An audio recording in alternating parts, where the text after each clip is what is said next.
My name is Ward Mitchell, and I fix things for a living. Cars, mostly. Sometimes motorcycles. Occasionally the odd lawnmower when Mrs. Henderson from down the street brings hers by with that apologetic smile that says she knows I'm too soft to charge her full price. What I apparently can't fix is my marriage. I'm 42, been married to Lisa for 18 years, and until 3 weeks ago, I thought we had something solid. Not perfect. What marriage is, but real.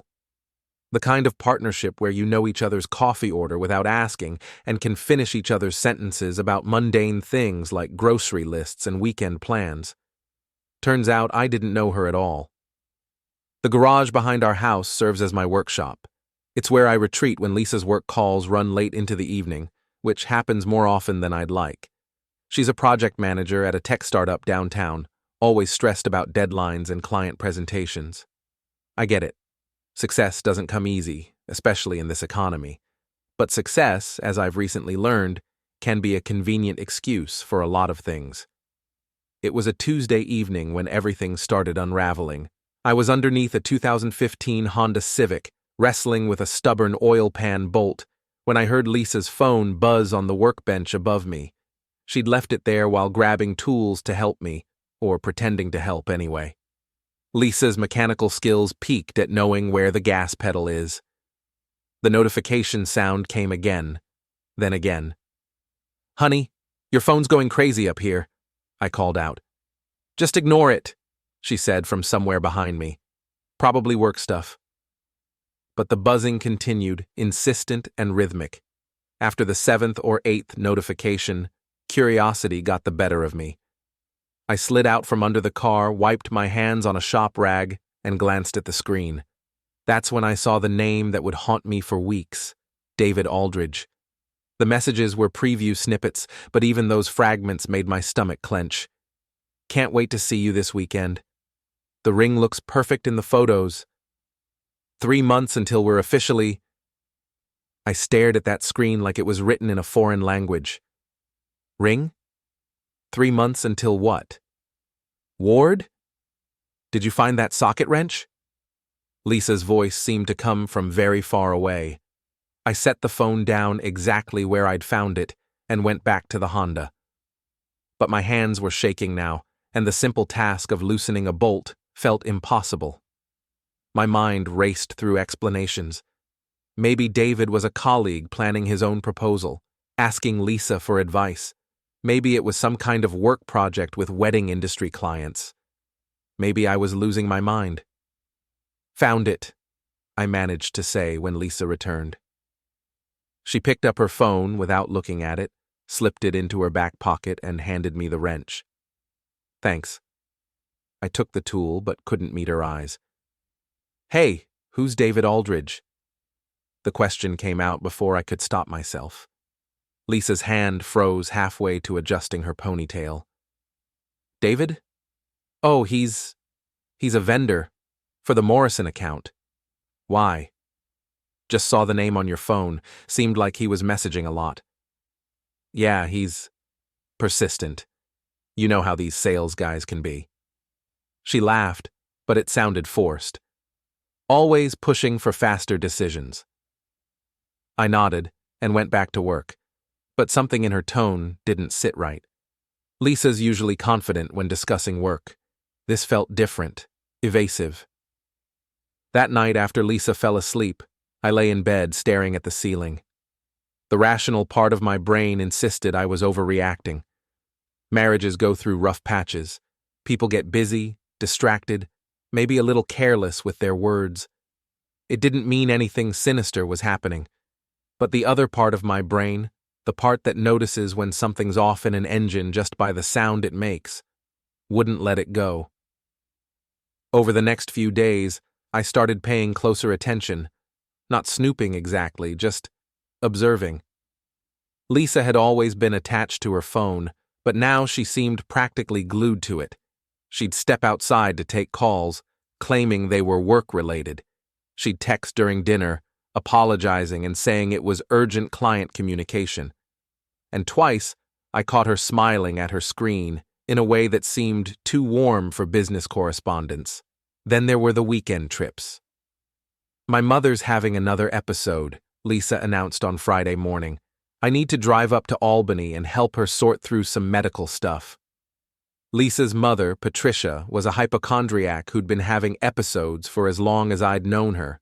Usually, these visits involved a lot of hand-holding and listening to complaints about doctors who don't understand her condition. Lisa always came back exhausted and frustrated, but this time she seemed almost eager to go. "Want me to come with you?" I offered, though we both knew Patricia barely tolerated me on the best of days. "No, that's okay. You know how she gets with anyone who isn't me. I'll just go up Saturday morning and come back Sunday evening." She left early Saturday with an overnight bag and a travel mug of coffee. I spent the weekend catching up on work in the garage, trying not to think about David Aldridge or mysterious text messages or the way Lisa's smile had seemed different lately. Sunday evening, she returned looking refreshed rather than drained. Her cheeks had color, and she seemed almost cheerful as she unpacked her bag. "How's your mom?" I asked. "Oh, you know, same as always, but I think we made some progress on organizing her medications." I nodded and helped her carry things upstairs. As she pulled clothes from her overnight bag, something caught my eye, a restaurant receipt that fluttered to the floor. I picked it up without thinking. Chez Laurent, Albany, Saturday, 7:30 p.m. Table for 2. "Fancy place," I said, holding up the receipt. "Your mom's feeling better, I guess?" Lisa glanced over, and her face went pale. "Oh, that. Yeah, she insisted on going out, said she was tired of being cooped up." "Patricia wanted to go to a French restaurant?" I couldn't keep the skepticism out of my voice. Lisa's mother was notorious for her bland tastes and distrust of foreign food. "She's trying to expand her horizons," Lisa said quickly, taking the receipt and crumpling it up. "You know how she gets these sudden enthusiasms." I did know how Patricia got sudden enthusiasms. They usually involved new vitamin supplements or cable television psychics, not expensive French cuisine. That night, I made a decision that would change everything. After Lisa fell asleep, I quietly got up and went to the kitchen, where she always charged her phone overnight. My hands trembled as I picked it up and tried to unlock it. She'd changed the passcode. For 5 years, Lisa's phone passcode had been our anniversary date, 0814. Now the screen flashed red and demanded I try again. I tried our daughter Emma's birthday, nothing. Our son Jake's birthday, nothing. I was about to give up when I remembered something. David Aldridge.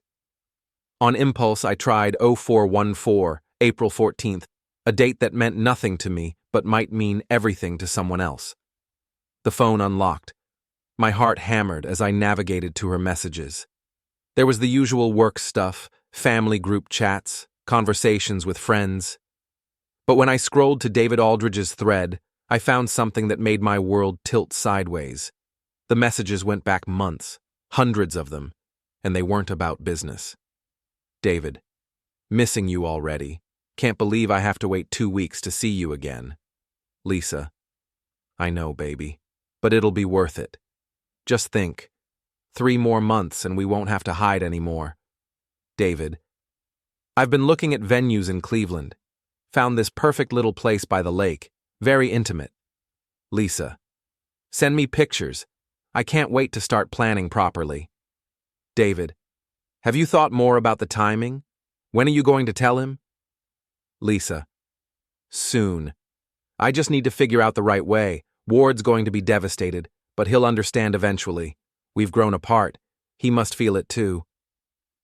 I sat in my kitchen at 2 in the morning, reading message after message that detailed my wife's plans to leave me for a man I'd never heard of.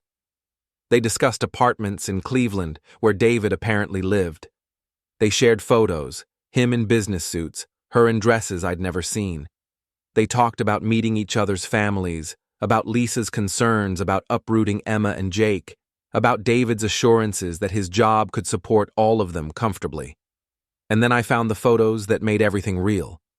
Lisa wearing a diamond ring I'd never seen, her hand extended toward the camera. The caption read, Can't wear it at home yet, but isn't it gorgeous? David's response. You're gorgeous. The ring is just a bonus. I scrolled back through months of messages, piecing together a timeline that explained everything. The weekend trips to help Patricia were actually trips to Cleveland. The work emergencies were David calling. The new clothes, the changed phone passcode, the distant smiles. It all made horrible sense now. But the worst part wasn't the affair itself. It was reading Lisa's messages about me. Ward's a good man, but he's so limited. He's content fixing cars and watching baseball. He has no ambition, no vision for something bigger. Sometimes I feel like I'm suffocating here, like I'm wasting my life in this small town with someone who'll never understand what I really want. He'll be fine eventually. Ward's the type who just accepts things and moves on. He's not a fighter. Not a fighter. I put the phone back on its charger and went upstairs. Lisa was sleeping peacefully, one arm draped across my pillow. Looking at her, I felt something cold and sharp settle in my chest. Not heartbreak, that would come later. This was something else, something calculating. She thought I wasn't a fighter. She thought I'd just accept this and move on quietly, maybe even make it easy for her by agreeing to an amicable divorce that let her start fresh with David in Cleveland. She was about to learn how wrong she was. I spent the rest of the night planning. By the time the sun came up, I knew exactly what I was going to do. Lisa Mitchell thought she was smart, conducting her affair through careful messages and secret weekend trips. She thought she had everything under control, but she'd made one crucial mistake. She'd underestimated the man she'd been lying to for months. The next morning, I went through the motions of normal life with the precision of someone defusing a bomb. Coffee for 2. Toast with strawberry jam, the way Lisa likes it. Small talk about the weather and our plans for the day. I've got 3 cars coming in this morning, I told her over breakfast. The Henderson's Honda, plus that Chevy pickup with the transmission problems. Lisa murmured, scrolling through her phone. Probably texting David, I realized. The thought should have made me angry, but instead, I felt oddly detached, like I was watching someone else's life fall apart. What about you? Busy day at the office? The usual. We're trying to close the Morrison deal this week, so there might be some late meetings. I nodded and sipped my coffee. The Morrison deal. I wondered if that was even real, or just another convenient excuse for David-related activities. After Lisa left for work, I spent an hour researching David Aldridge online. It wasn't hard to find him. He worked for a consulting firm in Cleveland, had a LinkedIn profile full of corporate buzzwords, and maintained a Facebook account with privacy settings that weren't nearly as secure as he probably thought. David was handsome in a generic way. Tall, well-dressed, the kind of smile that belonged in stock photos advertising financial services. His profile listed him as single, which at least meant Lisa wasn't helping him cheat on someone else. Small comfort, but I'd take it. More importantly, his Facebook activity painted a picture of someone who was active on social media, responsive to messages, and trusting enough to accept friend requests from people he didn't know well. Perfect. I spent the morning creating a new email account and Facebook profile. The name I chose was Gary Thompson, generic enough to be forgettable, but real-sounding enough to pass casual scrutiny. I used a stock photo of a middle-aged man in casual clothes, someone who looked friendly but unremarkable. Gary Thompson's backstory was simple. Divorced dad from Pittsburgh, worked in sales, enjoyed fishing and classic rock. I populated his profile with a few innocuous posts about sports and weather, added some random people as friends to make the account look established, and then sent David Aldridge a friend request with a message. Hey David, I think we met briefly at the regional sales conference in Columbus last month. You were talking about that consulting project in the automotive sector. Would love to connect and maybe chat about potential collaboration opportunities. Thanks. Gary. I sent the message Tuesday afternoon and had a response by Wednesday morning. Gary, good to hear from you. I remember our conversation. You were the one asking about supply chain optimization, right? Always happy to connect with fellow sales professionals, looking forward to staying in touch. David had accepted my friend request and opened the door to further communication. Step 1 complete. Over the next few days, I established a rapport with David through casual messages. Gary Thompson was everything Ward Mitchell wasn't: outgoing, ambitious, full of ideas about business opportunities and networking strategies. David responded enthusiastically to this fictional person who seemed to share his worldview. Meanwhile, at home, I continued my careful observation of Lisa's behavior. Now that I knew what to watch for, the signs were everywhere. She'd started working out more consistently, saying she wanted to get in better shape for summer. She'd bought new clothes, more revealing, more stylish, and was paying far more attention to her appearance overall. She was preparing to be someone else's wife. The confirmation came Thursday evening, when I overheard half of a phone conversation she thought I couldn't hear. "I know, baby. I miss you too." No, he doesn't suspect anything. The kids are going to my sister's next weekend, remember? So we'll have the whole time to ourselves. I can't wait to see the apartment you found. I was in the garage, supposedly working on an engine rebuild, but I'd positioned myself where I could hear her voice through the kitchen window. She thought she was being discreet, but sound carries in our neighborhood, especially on quiet evenings. 3 months feels like forever, but you're right. We need to do this properly. I want to tell him after Emma's graduation. It seems cruel to ruin that for her. Emma's graduation was in 2 weeks, so that was Lisa's timeline. She'd wait until our daughter finished high school, then drop the bomb about David and Cleveland and her new life. How considerate of her. That night, Gary Thompson sent David another message. "Hope you don't mind me asking, but you seem like you're in a really good place lately.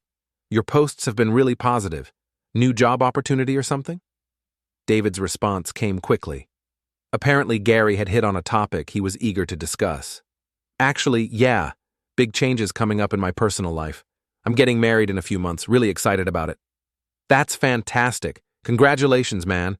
Tell me about her. How did you two meet?" And just like that, David began telling Gary Thompson all about his relationship with Lisa, how they'd met through a mutual business contact, how they'd been conducting a long-distance relationship for almost a year, how Lisa was planning to relocate to Cleveland after her daughter graduated high school. He talked freely, comfortably, the way people do when they believe they're speaking to a neutral third party, someone who has no reason to judge or question their version of events. "She's incredible, Gary. Smart, ambitious, beautiful. We just click, you know? I've never felt this way about anyone before." There was enthusiasm in his words, the kind that comes from living inside a carefully curated narrative where everything makes sense and nothing is inconvenient. "Sounds amazing. She's lucky to have found someone who appreciates her." Gary's response was warm, affirming, exactly what David expected to hear.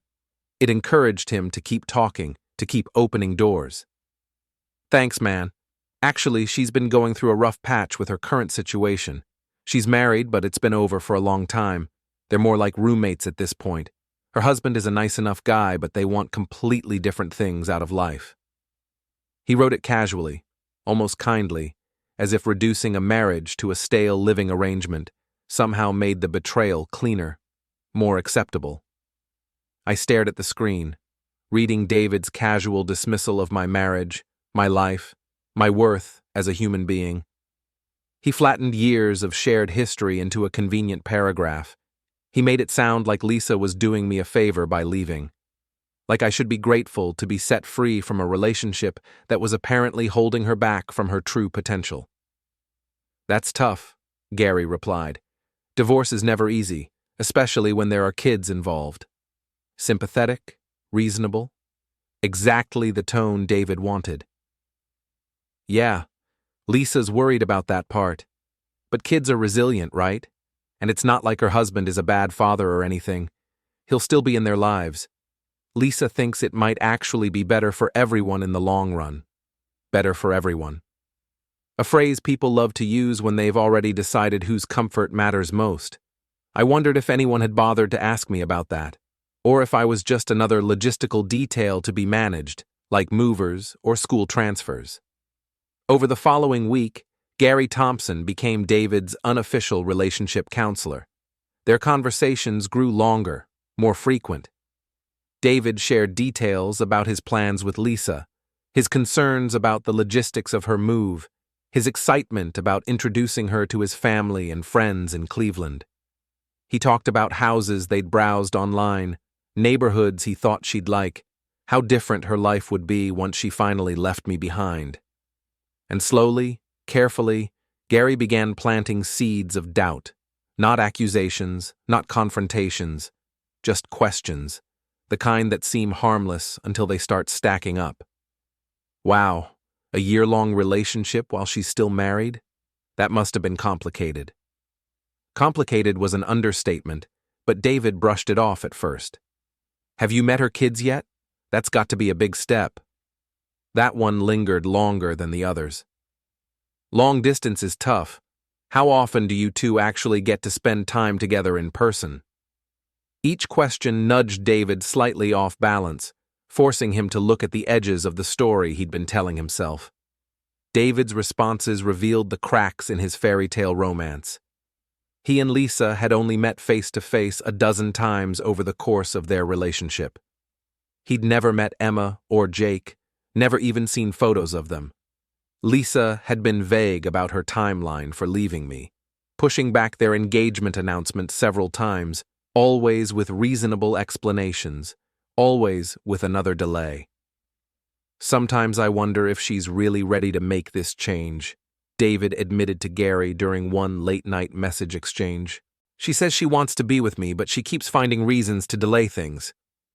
The confidence in his earlier messages was thinning now, replaced by uncertainty he didn't quite know how to name. Cold feet, maybe? It's a big decision. Gary didn't push. He let David arrive there himself. Maybe. Or maybe she's not being completely honest with me about her situation at home. That sentence mattered. It was the first time David had allowed the possibility that the version of Lisa he knew might be incomplete. Gary Thompson agreed that honesty was the foundation of any good relationship. He talked about trust, about transparency, about how secrets have a way of surfacing at the worst possible times. He suggested that David might want to get a clearer picture of what he was getting into before making such a major commitment. Have you ever thought about reaching out to her husband directly? Gary asked. I mean, if they're really just roommates going through the motions, he might actually be relieved to know someone else is willing to take responsibility for making Lisa happy. It was a risky suggestion, and David knew it. The idea sat there, dangerous and tempting. But I'd been building up to it for days, guiding the conversation gently in that direction. David was starting to have doubts about Lisa's honesty and commitment. He was beginning to wonder if there were things about her situation that she wasn't telling him. I don't know, Gary. That seems like it could backfire pretty spectacularly. Maybe. But think about it. If Lisa's being straight with you about her marriage being over, then her husband probably already knows she's unhappy. He might appreciate knowing that she has a plan and a future lined up. It could make the whole divorce process smoother for everyone. And if she's not being straight with me, then you'd want to know that before you rearrange your whole life for her, right? David didn't respond immediately. I could practically feel him wrestling with the decision through the screen. 3 days later, I got a Facebook message from David Aldridge. Not to Gary Thompson, but to Ward Mitchell. Hi, Ward. I know this is going to sound strange, but I think we need to talk. It's about Lisa. I stared at that message for a long time before responding. This was it. The moment when everything would either fall into place or explode in my face. I think you're right, I typed back. We definitely need to talk. The trap was set. Now I just had to spring it. David wanted to meet in person, which surprised me. I'd expected phone calls or more Facebook messages, not a face-to-face confrontation in some neutral location. But when he suggested meeting halfway between our cities at a diner off Interstate 80, I agreed immediately. The drive to Clarion, Pennsylvania took 2 hours.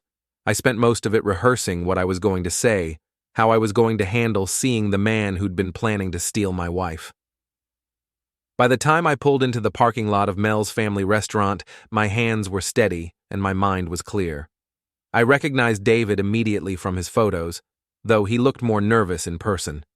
He'd claimed a corner booth and was nursing a cup of coffee, checking his phone every few seconds. When I walked over and introduced myself, he stood up awkwardly and offered a handshake. "Ward, thanks for agreeing to meet. This is, well, it's probably the weirdest situation I've ever been in." "Join the club," I said, sliding into the booth across from him. We ordered coffee and spent a few minutes making uncomfortable small talk about the drive, the weather, the restaurant's retro decor. Finally, David cleared his throat and got to the point. "Look, I'm going to be completely honest with you, because I think we're both being played here." "I'm listening." "Lisa and I have been seeing each other for almost a year. She told me her marriage was over, that you two were basically just cohabitating for the sake of the kids. She said you'd grown apart and that you both knew it was time to move on." I sipped my coffee and waited for him to continue. "But lately, I've been wondering if she's been entirely truthful with me about everything. Some things she's told me don't add up. And when I started thinking about it from your perspective, I realized you might not even know I exist." "I didn't until a few weeks ago."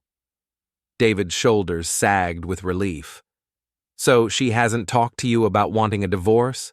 About being unhappy?" "Not a word. As far as I knew, we were working through the normal challenges of an 18-year marriage. I thought we were solid." "Jesus." David rubbed his face with both hands. "She's been lying to both of us." I could have let him believe it was that simple, that Lisa was just a manipulative woman playing two men against each other. But I wanted David to understand the full scope of what she'd been doing. "It's worse than that," I said. "She's not just lying about her feelings or her intentions. She's been living a completely double life." I pulled out my phone and showed him screenshots I'd taken of Lisa's messages. Her complaints about my lack of ambition. Her excitement about moving to Cleveland. Her detailed plans for introducing Emma and Jake to their new stepfather. David's face went pale as he scrolled through the evidence. "She talks about you like you're already divorced," he said quietly. "And she talks about me like I'm a minor inconvenience that will resolve itself once she finds the courage to ask for what she wants." But she never asked. Never even hinted. "David, 3 weeks ago, I thought my biggest problem was a slow leak in the garage roof. I had no idea my wife was planning to leave me, take my kids to another state, and marry someone else." David set the phone down and stared at his coffee. "She's been planning this for months, maybe longer. The weekend trips to help her sick mother, those were visits to see you." "Yeah, and I thought she was being considerate, taking things slow because divorce is complicated. She was taking things slow because she hadn't figured out how to blow up my life yet." We sat in silence for a while, both processing the magnitude of Lisa's deception.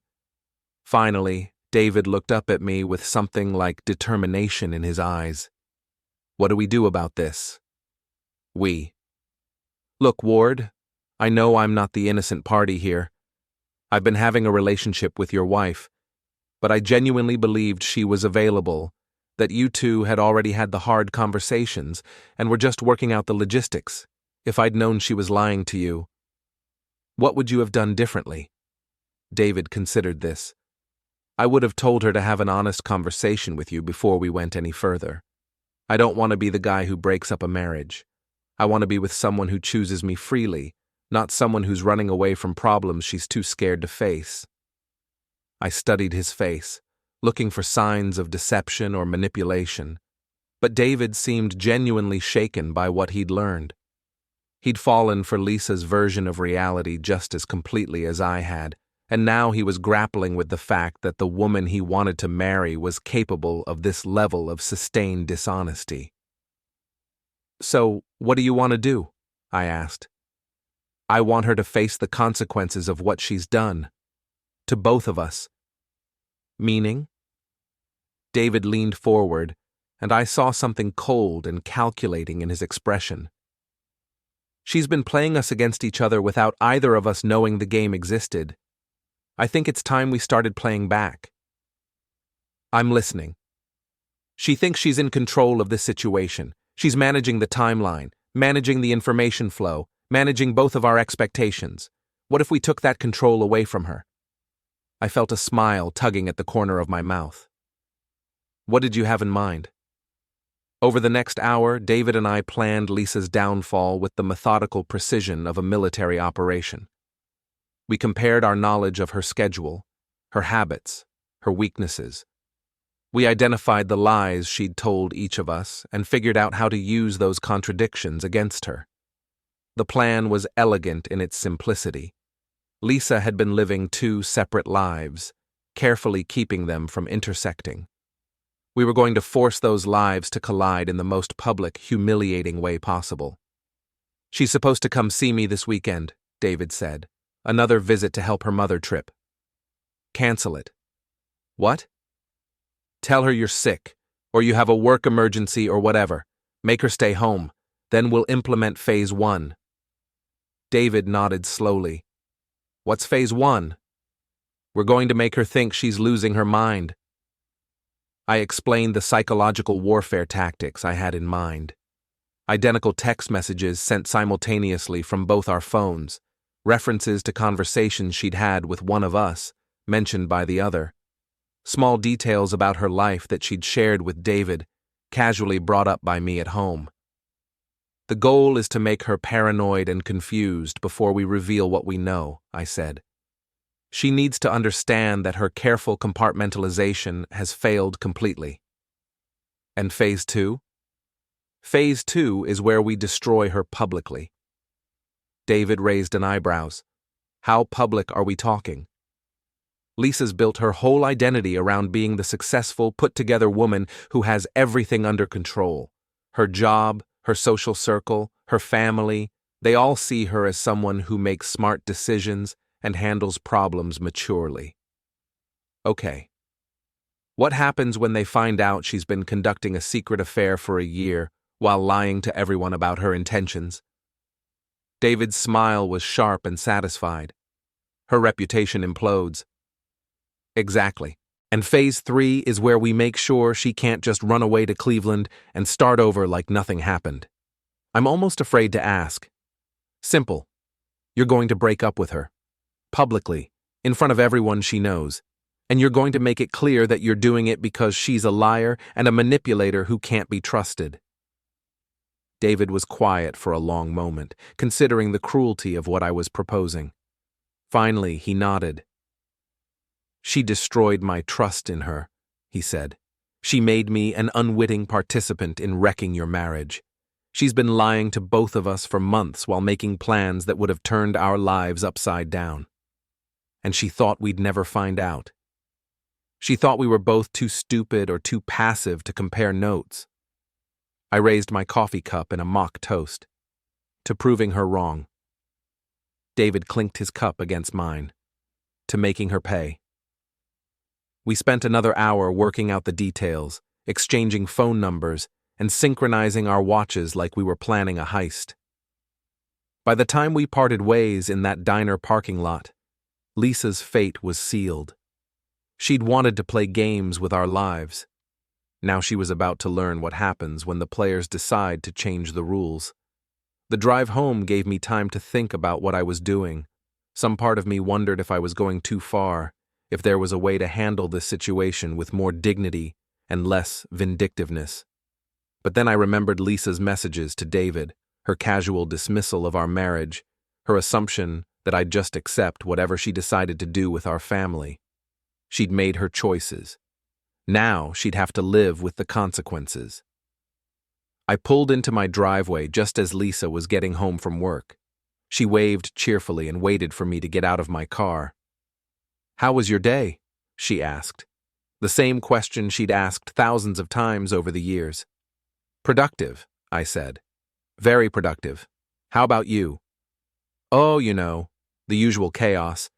But I think we're finally making progress on the Morrison deal." I nodded and smiled, playing the role of the oblivious husband for what I knew would be the last time. "That's great, honey. I'm proud of you." Lisa beamed at the compliment, completely unaware that her world was about to come crashing down around her. Phase 1 would begin tomorrow. Lisa's phone buzzed at exactly 9:17 a.m. while she was pouring her second cup of coffee. I know the precise time because I was watching from the garage, where I'd positioned myself to observe her morning routine. The message was from David. "Thinking about you. Can't wait to hold you again." 30 seconds later, her phone buzzed again. This time, the message was from me. "Thinking about you. Can't wait to hold you again." I watched through the kitchen window as Lisa stared at her phone, confusion flickering across her face. She read both messages twice, then looked around as if trying to make sense of what she was seeing. She typed a response to David. "That's sweet, but you just sent the same message twice." His reply came immediately. "I only sent one message. Are you feeling okay?" Lisa's frown deepened. She checked her message thread with me, saw the identical text, and her face went pale. I could practically see the gears turning in her head, trying to figure out how her husband and her lover had sent her exactly the same words at exactly the same time. She never considered the possibility that we were coordinating. Over the next 3 days, David and I kept up the psychological pressure. We'd send her matching messages about mundane topics, comments about the weather, questions about her day, random observations about current events. Sometimes we'd time them to arrive simultaneously. Other times we'd space them out by a few minutes, just enough to make her think she was experiencing déjà vu. The effect was exactly what I'd hoped for. Lisa became jumpy and distracted, constantly checking her phone and looking confused by what she found there. She started making small mistakes, forgetting appointments, misplacing her keys, losing track of conversations midway through. "Are you feeling all right?" I asked her Thursday evening, after she'd spent 10 minutes looking for reading glasses that were sitting on top of her head. "I'm fine," she said quickly. "Just tired, work's been stressful. Maybe you should take a long weekend, get some rest. Actually, I was thinking about visiting my mother this weekend. She's been having some health issues again." I nodded sympathetically, knowing that David had already canceled their planned meeting. Lisa was about to discover that her carefully constructed excuse no longer worked. "That's thoughtful of you. I'm sure she'll appreciate the company." Friday morning, Lisa packed her overnight bag and headed north toward Albany, just like she had dozens of times before. But this time, instead of meeting David at some romantic hideaway, she was driving toward a confrontation with her own lies. David had planned it perfectly. He waited until Lisa was an hour into her drive, then sent her a text. "Hey, I'm really sorry, but I'm not going to be able to see you this weekend. Came down with some kind of flu bug, and I don't want to get you sick. Rain check?" Lisa called him immediately. I know this because David was keeping me updated on every step of their conversation. "What do you mean you're sick?" Lisa's voice was apparently sharp with panic. "I'm already on my way. I told Ward I was visiting my mother." "I'm sorry, babe. It came on suddenly. I feel terrible about the timing. But I can't just turn around and go home. He'll know something's up. So actually visit your mother." There was a long pause. "David, my mother doesn't actually expect me. She doesn't even know I'm coming." "What do you mean?" Another pause. Longer this time. "I mean, I haven't been visiting my mother on these weekends. I've been coming to see you." "Lisa, where does your family think you've been going?" "To see my sick mother in Albany." "And where does your mother think you've been?" Silence. "Lisa, where does your mother think you've been?" She doesn't know about these trips." David let that sink in before responding. So you've been lying to everyone.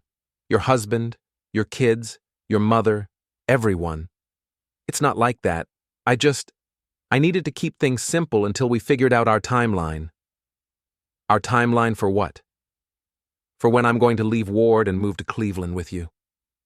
Lisa, we've never discussed you moving to Cleveland. Another long silence. Then Lisa's voice, smaller now. What do you mean?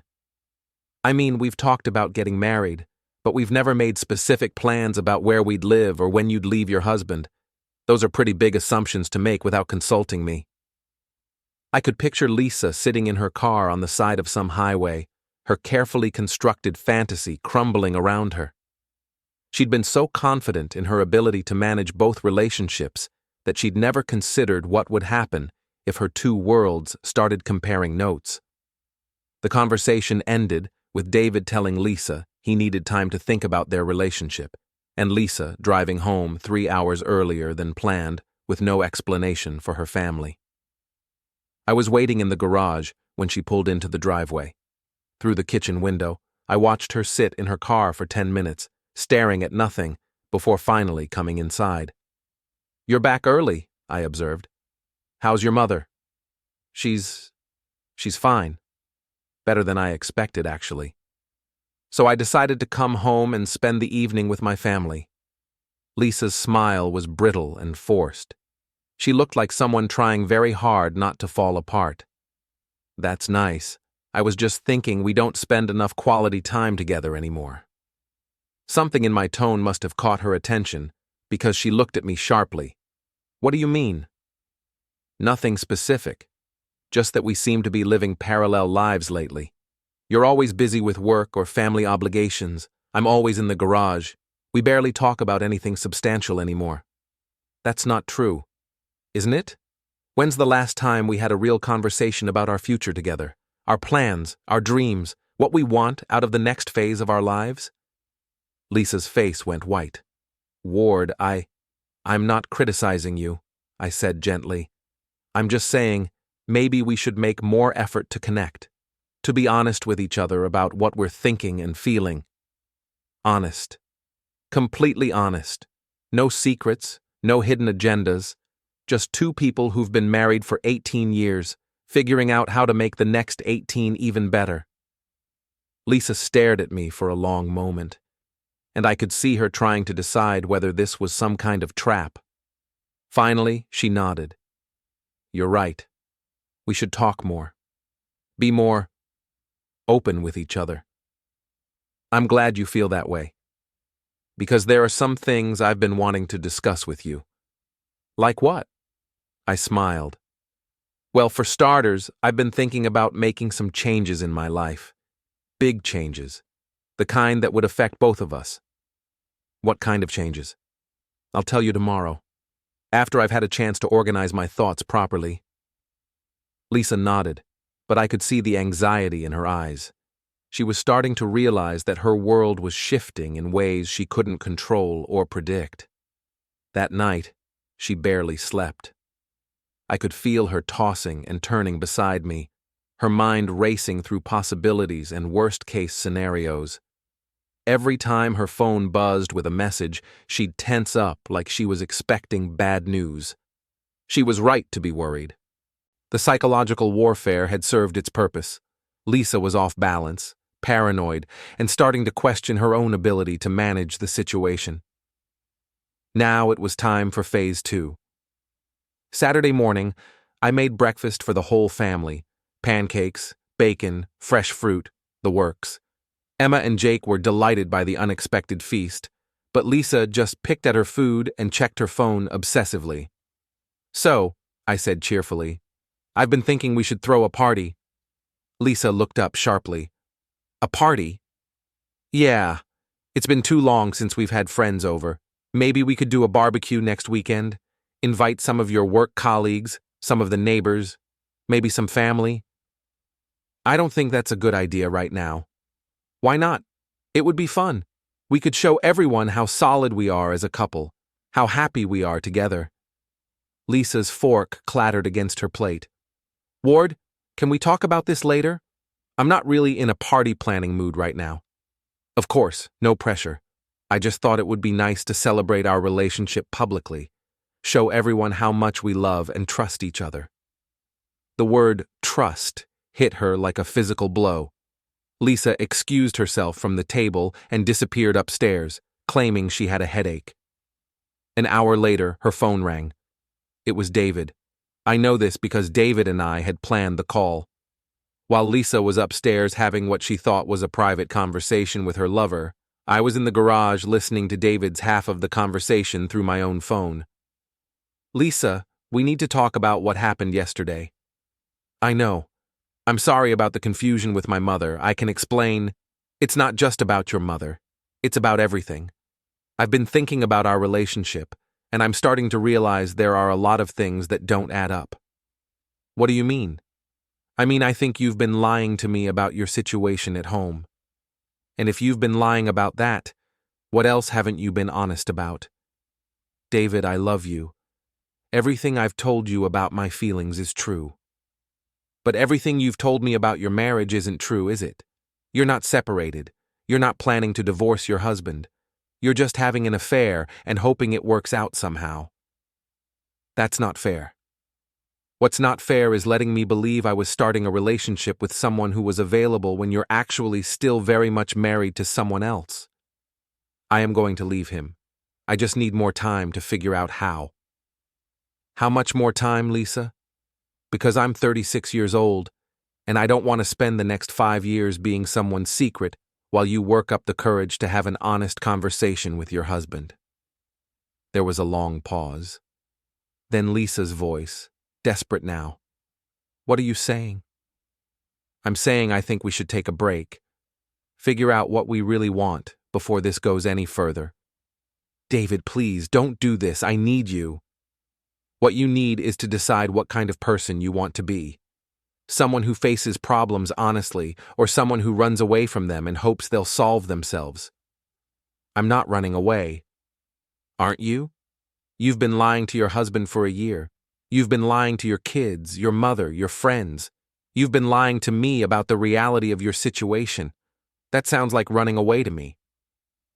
The conversation ended with David telling Lisa he'd call her in a few days after they'd both had time to think. I heard her phone hit the floor, followed by the sound of muffled sobbing. Phase 2 was complete. Lisa's secret relationship was imploding, and she had no idea that her husband was orchestrating the whole thing. Now came the fun part. Phase 3 would destroy what was left of her carefully constructed life, and she'd never see it coming. Emma's graduation party was exactly the kind of event Lisa normally loved, a chance to play the role of the successful, supportive mother surrounded by family and friends. She'd spent weeks planning it, sending invitations, coordinating with caterers, making sure every detail was perfect. She obsessed over seating arrangements, menu options, even the background music, wanting everything to project warmth, stability, and success. To her, events like this weren't just celebrations. They were performances, carefully staged confirmations that her life was exactly as polished as it appeared from the outside. She had no idea she was planning her own public humiliation. The party was scheduled for Saturday afternoon in our backyard, timed perfectly to catch the soft daylight and early summer breeze. Lisa had invited everyone, her colleagues from work, neighbors, family members, Emma's friends, and their parents. About 60 people total, all gathered to celebrate our daughter's achievement and admire what appeared to be a happy, stable family. Laughter floated through the yard, glasses clinked, and compliments were exchanged freely. From a distance, it looked like a picture-perfect suburban success story. David arrived at 2 p.m., exactly as we'd planned. I was manning the grill when I saw him walk through the gate, and I had to admire his timing. He didn't rush or hesitate, just walked in calmly, dressed neatly, confident without being flashy. Lisa was in the middle of a conversation with her boss and 2 co-workers, playing the part of the devoted wife and mother, smiling easily, gesturing animatedly as she spoke. She looked relaxed and confident for the first time in days, basking in approval and attention. That was about to change. Excuse me, David said, approaching the group. I'm looking for Lisa Mitchell? Lisa turned around, and her face went completely white. The color drained from her so fast, it was almost surreal, like watching a switch flip. For a moment, I thought she might faint, her hand tightening instinctively around her glass, as if it were the only thing holding her upright. I'm Lisa, she managed to say, forcing the words out through lips that suddenly seemed too dry. David Aldridge, he said, extending his hand. We've been corresponding online about some business matters. I was in the area and thought I'd stop by to introduce myself properly. Lisa's boss, Margaret, smiled approvingly, clearly pleased by the sound of professionalism. How wonderful! Lisa's always so professional in her communications. I'm sure whatever project you two are working on will be a great success. Oh, we're not working on a business project, David said pleasantly, his tone light, almost casual. Actually, Lisa and I have been planning a wedding. The silence that followed was deafening. It swallowed the yard whole. Margaret's smile froze mid-expression, stuck somewhere between approval and confusion. Lisa's co-workers exchanged baffled glances, their polite interest turning into visible discomfort. Several nearby conversations stopped entirely as people turned to listen, sensing that something had gone very wrong. I'm sorry, Margaret said slowly, her voice careful now. Did you say a wedding? That's right. Lisa and I got engaged about 6 months ago. We've been planning a lovely ceremony in Cleveland for this fall. Lisa found her voice, though it sounded thin and brittle. David, what are you doing here?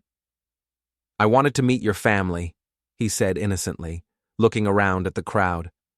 After all, if I'm going to be Emma and Jake's stepfather, I should probably introduce myself, don't you think? The crowd was growing now. More people drifted closer, curiosity pulling them in like gravity. Faces showed disbelief, confusion, fascination. This strange man was calmly claiming to be engaged to someone who was obviously already married, and no one quite knew how to react. Lisa, Margaret said carefully, her tone shifting into something professional and guarded, I think there's been some kind of misunderstanding. No misunderstanding, David said cheerfully. Lisa and I have been planning our future together for almost a year now, haven't we, sweetheart? He pulled out his phone and started showing photos to the crowd, angling the screen so multiple people could see. Pictures of Lisa wearing the engagement ring, screenshots of their text conversations about wedding venues, guest lists, timelines, messages where Lisa talked openly about leaving her husband and starting fresh in Cleveland, full of excitement and certainty. This is Lisa at the restaurant where I proposed, David explained, scrolling calmly, narrating each image. And here's the apartment we picked out together. She's so excited about the move. I could see Lisa's world collapsing in real time. Her carefully constructed image shattered piece by piece, each photo another crack spreading outward. Her boss was staring at her with a mixture of shock and disgust, no longer bothering to hide it. Her co-workers were whispering urgently to each other, eyes darting between Lisa and their phones. The neighbors were filming everything with their phones, capturing every second of the moment she could never undo. Lisa, I said, walking over with a plate of hamburgers, aren't you going to introduce me to your fiancé? The crowd turned to look at me, confusion evident on every face. Here was Lisa's husband, apparently calm and friendly, talking about her fiancé like it was the most normal thing in the world. Ward, Lisa whispered, I can explain. Explain what? That you've been planning to leave me for another man while pretending everything was fine? That you've been lying to everyone here about who you really are and what you really want? I turned to address the crowd directly. Folks, I want you all to know that Lisa and I are getting divorced. She's found someone who makes her happier than I ever could, and I think that's wonderful. David seems like a great guy. David smiled and nodded. Thanks, Ward. I really appreciate your understanding. Not every man would be so mature about this situation. Of course, I continued. I did think it was a little strange that Lisa never mentioned the divorce to any of you, or the engagement, or the fact that she's been living a completely secret life for the past year. Margaret stepped forward. Lisa, is this true? You've been engaged to someone else while we all thought you were happily married? Lisa looked around desperately, trying to find a friendly face in the crowd, but everyone was staring at her with expressions ranging from shock to disgust to morbid fascination. It's not what it looks like, she said weakly. What does it look like? I asked. Because from where I'm standing, it looks like you've been conducting an affair while lying to everyone about your intentions. It looks like you've been making plans to abandon your family without having the courage to discuss it with anyone involved. Ward, please. Please what? Please keep pretending I don't know about your secret Facebook account? Please keep acting like I believe your stories about visiting your sick mother? Please keep enabling your lies so you don't have to face the consequences of your choices? The crowd was completely silent now, transfixed by the drama unfolding in front of them. This was better than any soap opera, and it was happening right in their neighborhood. David cleared his throat. Actually, Ward, there's something else you should know. He turned to Lisa with an expression of cold satisfaction. I've been thinking about our relationship, Lisa, and I've realized that I can't marry someone I don't trust, someone who's capable of lying to everyone in her life for months without showing any remorse. Lisa's face crumpled. David, no. Please. I'm sorry, but it's over. I thought I was falling in love with someone honest and straightforward, someone who was brave enough to go after what she wanted. Instead, I found out I was involved with someone who's too cowardly to have an honest conversation with her own husband. He handed her a small jewelry box. I think this belongs to you. Consider it a parting gift. Lisa opened the box with shaking hands. Inside was the engagement ring she'd been wearing in secret for months. I don't want it, she whispered. Keep it anyway, as a reminder of what happens when you try to build a relationship on lies. David turned to me and shook my hand. Ward, I'm sorry for my part in this mess. If I'd known she was lying to you about her intentions, I never would have gotten involved. I appreciate that, I said, and I hope you find someone who deserves you.